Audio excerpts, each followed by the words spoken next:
Yeah, hi, Brassfax here. Welcome back to the Nova Group.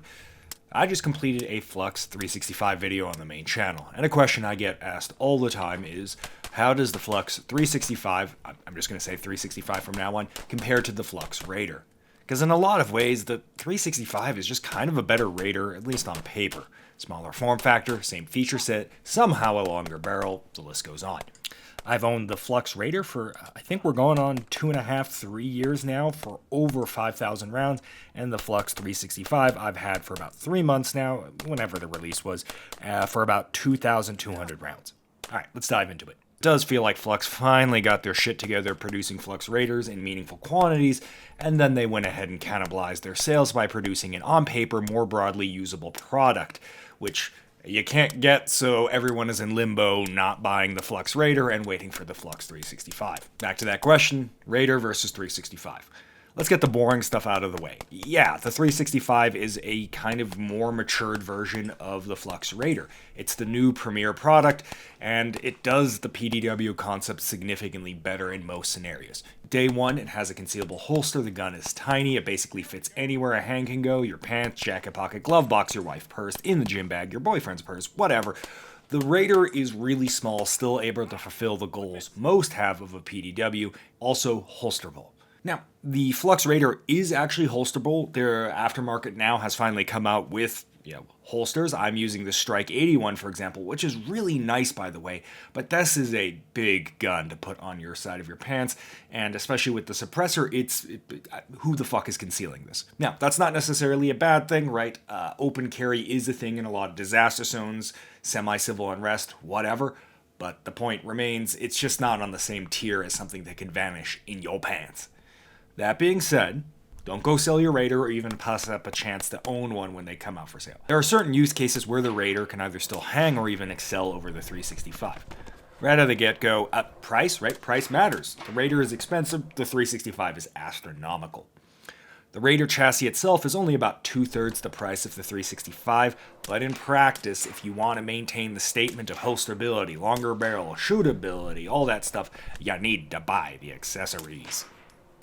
One thing that kind of goes both ways on these things are the optics choices and the optics placements on these two different PDWs. The 365 absolutely wins on terms of accuracy and performance of the optics, since the optic itself is mounted to the handgun slide, while the Flux Raider is going to have a slight wandering zero because the optic is mounted to the chassis.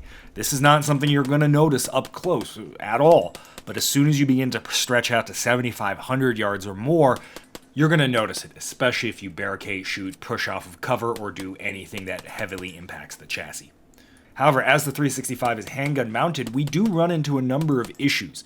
Namely, you kind of are forced, especially with the slim size of the 365 slide, into subcompact or small frame optics. Now, you can use an adapter, but that's still generally going to limit you to handgun style optics. And the problem with that is all of them really have some degree of distortion and heavy parallax, which is very much expounded when it's that close to your face. Meanwhile, on the Flux Raider, you're not forced into a dot like this, or at least it's much easier to mount something like, say, a Holosun 4 or 3R, or the actual thing it's based off of, an Aimpoint T2. And these optics have very little parallax and, more importantly, very little distortion, and when you mount them right up to your face, it's just like looking through a tube, so it's not nearly as bad. And Jesus fuck, don't get me started on the magazines. The 320 both uses the 17 and 20 rounder magazines, and they're about $40 or so. The 365 requires X Macro Mags, which are not the same ones that come with the 365, so those are probably going in the trash, and are often $60 or more when you can find them. Granted, both the 320 and the 365 Macro Mags are some of the worst flagship handgun magazines in existence.